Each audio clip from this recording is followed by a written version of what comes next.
Hi guys, स्वागत है आप लोगों का फिर से एक और बार। और आज हम लोग लेके आए हैं आप लोगों के लिए चैंपियंस लीग के जो भी रिजल्ट्स आए हैं हमारे टीम के, हम लोग उन्हीं का डिस्कस करेंगे।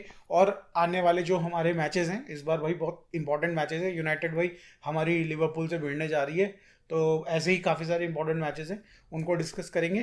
तो फिर शुरू करते हैं, चलो सबसे पहले।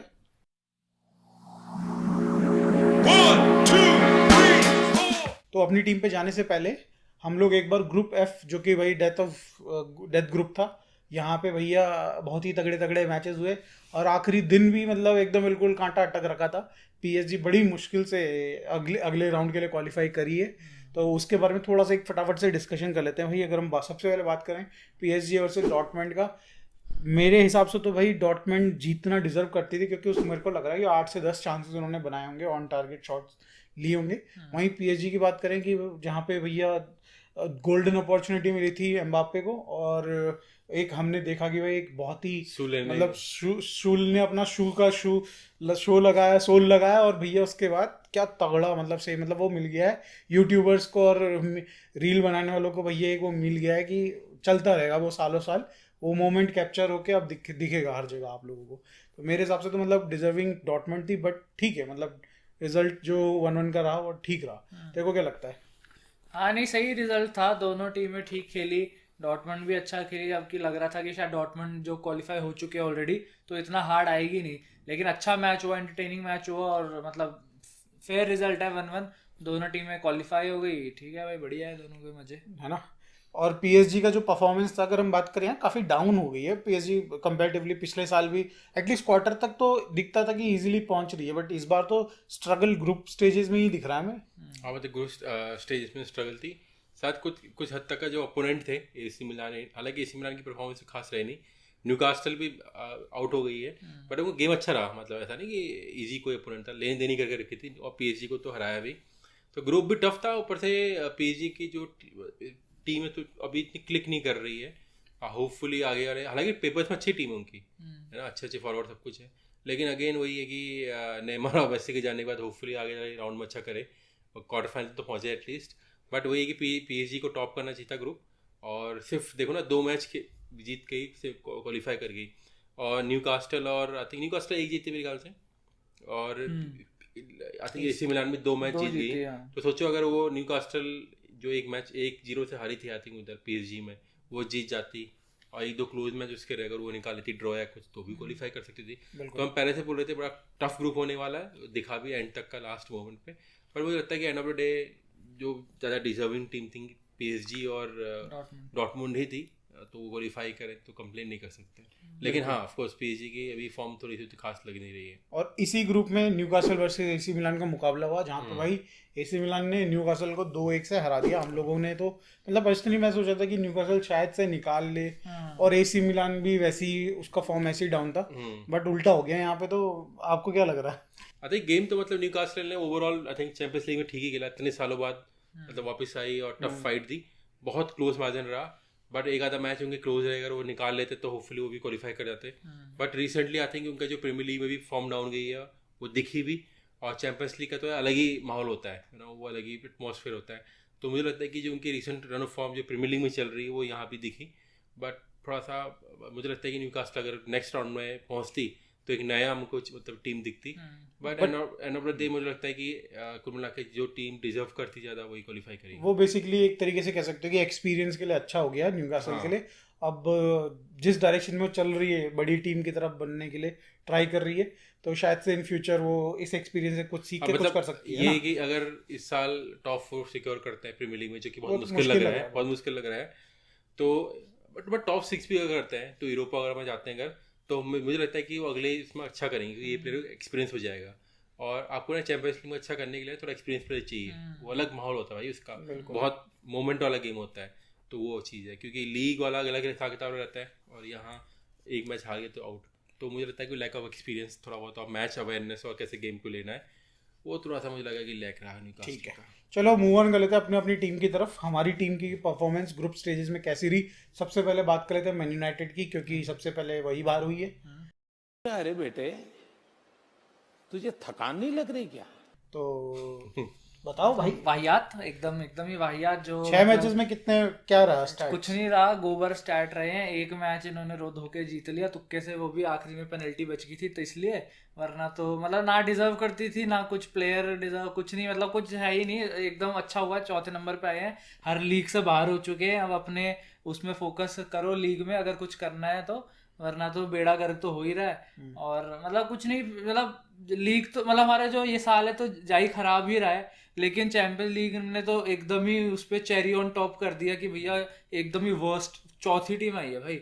आई थिंक यूनाइटेड हाँ, के हिस्ट्री अपने में बेसिकली ग्रुप में तो सब चौथे आना बहुत ही बेकार है। बेकार है भाई सबसे। और सिर्फ एक विन आती, जहाँ तक मेरे को याद है कि यूनाइटेड की हिस्ट्री में सबसे पूरा परफॉर्मेंस ग्रुप लीग में 4 group stage लॉसेस में, भाई, 4 तो आज लॉसेस। तक एक से ऊपर मैच जीते में से जब जीती तो बहुत बुरी कुल मिला के तो मतलब बिल्कुल ही हालत खराब थी। बात करने वाला कोई बात ही नहीं है। और जहां हमने देखा कि नवंबर में भाई अपने प्रीमियर लीग में लगातार जीती है गेम्स, यहाँ पे उल्टी कहानी थी। चैंपियंस लीग में हार रही थी यहाँ पे, बिल्कुल रिफ्लेक्ट नहीं हुई वहाँ की वो चीजें, फॉर्म यहाँ पे, और यहाँ पे गोबर कर रहे हैं, वहाँ जीत रहे हैं, यहाँ गोबर कर रहे हैं। मतलब बेसिकली कुछ बात नहीं बनी टेनर की इस बार, और कुछ स्ट्रेटजीज कुछ काम नहीं कर कुछ पाई। अपने वो प्लेयर कांड कर रहे थे, Player भी 2 कुछ मैच कांड तो कर रहे उनाना हरा गया, एक रैशफोर्ड रेड कार्ड में हरवा गया, तो 3 मैच तुम्हारे ऐसे निकल गए। बाकी अपनी स्ट्रेटेजी भी कोई तोप रहती नहीं है भाई की। सही है चौथे पे, अच्छी बात है। वहीं अगर हम बात करें कि रियल मैड्रिड की, रियल मैड्रिड के 3-2 से जीत गई है, तो ये परफॉर्मेंस और क्या बोले, ग्रुप स्टेज में जैसे डोमिनेट किया उन्होंने, सारे गेम जीतने उन्होंने, डोमिनेट कर दिया बिल्कुल ही ग्रुप को।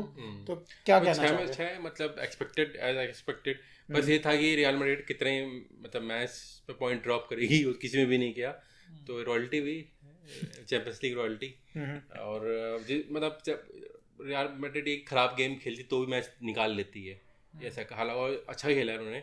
और अगेन मुझे लगता है कि टॉप 3 कंटेंडर में रहेगी इस साल चैंपियंस लीग में, क्योंकि होपफुली मुझे लगता है कि जब लेटर ऑन स्टेज में नॉकआउट आएंगे, I think pre round of 16 निकाल ही लेगी, बट आगे सेमीफाइनल या अगर क्वार्टर फाइनल में जो प्लेयर अभी इंजर्ड हैं वो भी आ जाएंगे। होपफुली तब तक विंटर विंडो के बाद क्या प्लेयर भी आ जाएगा था, एम्बापे आ जाए हो सकता है भाई, मुश्किल है वो, इतनी बड़ी डील्स विंटर विंडो में जनरली होती मतलब नहीं है ना। कोई ओसिमन ही आ जाए, कुछ भी आ जाए, ओसिमन भी तो मुश्किल थोड़ा है। बहुत टीम और सॉलिड होगी तो हु नोस।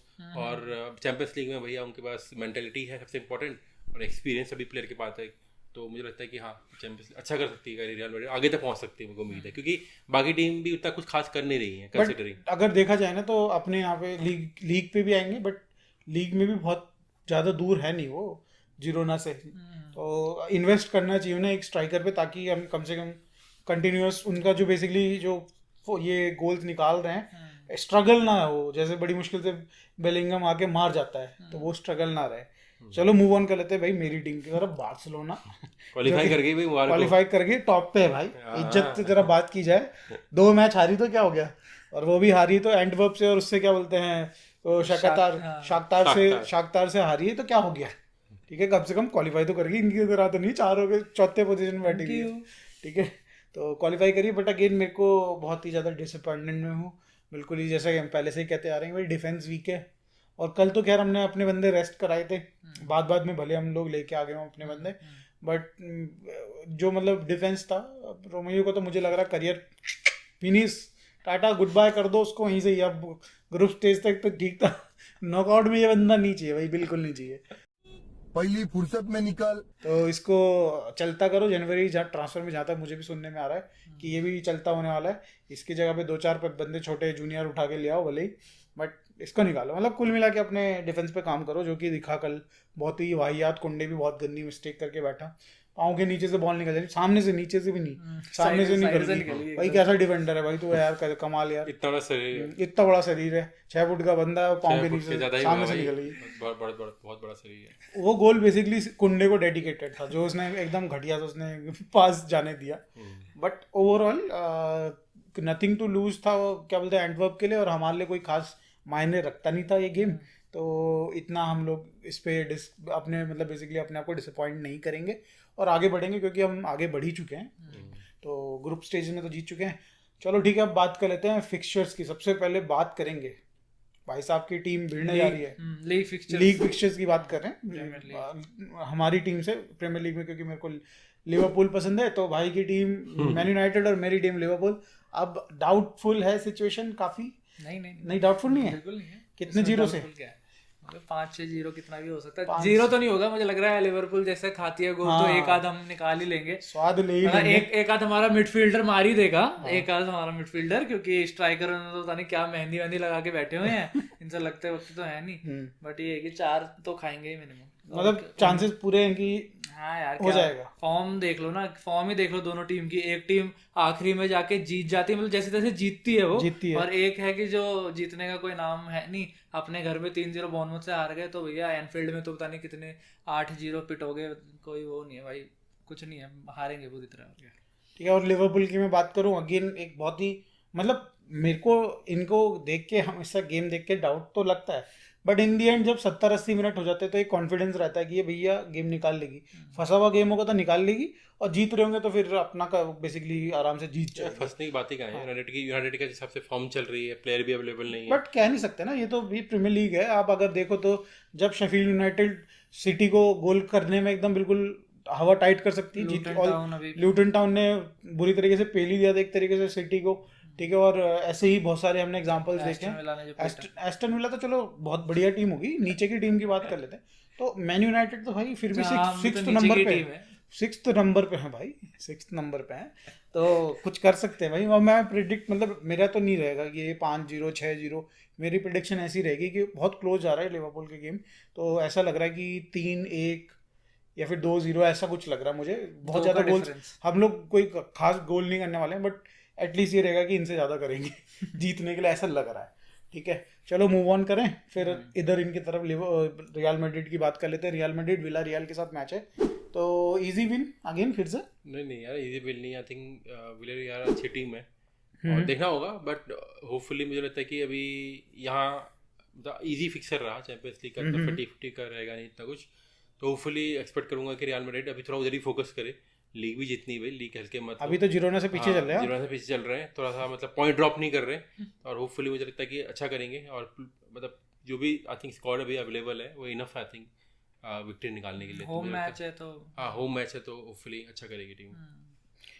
भाई हमने तो जीत लिया था विलेरियल के साथ जब खेले थे, तब तो हम 4 गोल मार रहे थे, 3-4 से हमने गोल जीता था। अब आप देख लो अपने हिसाब से, जब हम पे 3 पड़ सकते तो आप पे भी शायद से 1 तो पड़ ही जाएगा। मतलब कोई नहीं पड़ जाए, बस जीत जाए, मुझे लगता है निकाल लेगी। ठीक है, अब बात कर लेते हैं भाई बार्सिलोना की। बार्सिलोना भिड़ने जा रही है वेलेंसिया से। वेलेंसिया अगेन एक अच्छी टीम है, करेंटली अगर टेबल की बात करें तो भैया टेबल पे भी 11वें नंबर पे है, बट हमने देखा ठीक टीम है, एक्सपीरियंस है इसको अपना ला लीगा में, आराम से ये आ जाती है 7th 8th 6th पे ही जाती है जनरली, तो शायद से आगे हम देखें तो टेबल जब बेसिकली एंड हो रहा होगा हमारा ये सीजन, तो तब तक ये आ भी जाए अपने ओरिजिनल पोजीशन पे। बट अगर वापस आए गेम की तरफ तो मुझे बहुत ज़्यादा कॉन्फिडेंस अभी भी नज़र नहीं आ रहा भाई, नहीं आ रहा है बिल्कुल भी। ये मैच मुझे ऐसा क्यों लग रहा है कि ड्रॉ होगा, ठीक है, ये मैच या तो 0-0 होगा या तो 1-1 होगा, मुझे लग रहा है ड्रॉ, मतलब कॉन्फिडेंस नहीं आ रहा है एक्चुअली। अगर देखा जाए ना, अगर हमारी टीम की जो हालत है डिफेंस वाइज, तो हम देख ही चुके हैं चैंपियंस लीग में कितने एक्सपोज हुए, और ऐसा भी नहीं कि मतलब हमारे ठीक ठाक प्लेयर्स नहीं खेले उसमें, भाई कुंडे खेल ही रहा था, ठीक है, आगे लेवेंडोस्की आगे था ही, गोल नहीं कर पाया, ठीक है। लामिन यामाल तो चलो ठीक है, वो तो हम बीच बीच में इंट्रोड्यूस करते रहते हैं, टॉरस था, ठीक है, हमने भी रेस्ट दिया था अपने प्लेयर्स को यहाँ पे चैंपियंस लीग में, बट ओवरऑल अगर देखा जाए ना तो मेरे को उतना कॉन्फिडेंस नहीं है, तो थोड़ा मैं मतलब पॉजिटिविटी की तरफ नहीं जाके एकदम बिल्कुल न्यूट्रल रहना चाहूँगा और कहूँगा कि भाई ये मैच ड्रॉ लग रहा है मुझे, 1-1 से जीत जाए तो बल्ले बल्ले, वाह वाह वाह, और अगर भैया हार गए तो थल्ले तो जा ही रहे हैं, थल्ले तो जा ही रहे हैं। एथलेटिको मैड्रिड हमसे 1 गेम पीछे चल रही है और बराबर पॉइंट में चल रही है, ठीक है, 39 पॉइंट्स पे भैया रियल मैड्रिड बैठी हुई है, 5 पॉइंट आगे बैठी हुई है सेम गेम्स पे, और वो 41 पे जिरोना बैठी हुई है, तो और नीचे चले जाएंगे और क्या होगा, ज़्यादा से ज़्यादा वो 44 पे पहुंच जाएगी जिरोना, और ये रियल मैड्रिड भैया 42 पे पहुंच जाएगी, और ये भी दूर निकल ही जाएगी कहीं ना कहीं आगे को, 40 पॉइंट तक तो हो ही जाएंगे जब तक ये गेम बराबर होगा। अब बार्सिलोना के चांसेस मुझे बहुत ही गंदे लग रहे हैं इस बार, कहीं पे भी चैंपियंस लीग हम जीत नहीं सकते, और यहाँ पे लीग हमें जीतने देंगे नहीं है 3 टीमें, तो इनकी हालत, ये हमारी हालत खराब करे रहेंगे। अबे ये छोड़ो, हमें तो भैया छोटी छोटी टीमें पेल दे रही बुरी तरीके से। कोई नहीं है, मतलब बार्सिलोना का कभी कभी रहता है कि दिन अजीब ही खेलती है, भैया मतलब कभी प्रेडिक्टेबल फुटबॉल नहीं है उनकी, कभी कभी की बात कर रहे हैं भाई, जब से हमें तो साला पिछले 2-3 महीने से कोई ढंग के दिन नहीं देखने को मिले। 1-2 से भी विक्ट्री कोई होती है क्या भाई? बार्सिलोना जैसी टीम है वो भैया एक टाइम पे बोलते थे कि डोमिनेट करती है। इन्होंने रियल मैड्रिड और बार्सिलोना ने साला ये ला लीगा को ऐसा बना दिया था कि फार्मर लीग के जैसा ही बना दिया था कि इन दोनों यही बस टू बुल्स रेस है, एक तरीके से ये कहते थे ऐसा करके। बट हम देख रहे हैं यार, नहीं ऐसा नहीं है। हालत देखो ना, रियल मैड्रिड की भी टाइट कर दे रहे हैं, भले वो बेलिंगम आके एक आधा गोल मार जा रहा है या फिर बार्सिलोना को हराने की बात हो। तो ला लीगा भी उतना पिछड़ा हुआ नहीं रह गया भाई, थोड़ा सा सेकंड बेस्ट लीग है अभी भी स्टिल वो। लीडर ही देख लो, हाँ, जिरोना चल रही भैया। दोनों टीम ऐसी ही हैं, बार्सिलोना और आपकी क्या बोलते हैं रियल मैड्रिड और फिर एथलेटिको मैड्रिड भी खराब नहीं भाई। इन तीनों टीमों से आगे चलने का दैट मीन्स भाई गजब। आधे स्टेज पे भी तुम लीड कर रहे हो तो बहुत बड़ी और बात अगर ये है। जीतते हैं ना तो भैया ये फिर एक तरीके से वही होगा जो हमारा लेस्टर सिटी ने किया था अपने टाइम पे 2018-17 में, ऐसी कुछ 15-16 में जो उन्होंने किया था, वही इतिहास रचने वाली बात हो जाएगी भाई। ला लीगा में कोई और टीम आके जीत गई इन तीनों के सिवाय। तो आई थिंक ये था हमारा इस बार का प्रिडिक्शन प्लस हमारा रिएक्शन यूसीएल का जो भी हमने देखा। आप लोगों को कैसा लगा ये मैचेस यूसीएल के, और कितनी उम्मीदें आपकी जो फेवरेट टीम है उनकी आने वाले जो मैचेस होंगे उनमें परफॉर्मेंस की, कितने गोल से जीतने वाले हो या जीतने वाले भी नहीं जीतने वाले हो, या फिर मेरी तरह हम दोनों की तरह ठीक है, तो बताइएगा ज़रूर कमेंट में। और वीडियो अच्छी लगी हो तो लाइक करिएगा, चैनल को सब्सक्राइब करिएगा। मिलते हैं नेक्स्ट वीडियो में, बाय।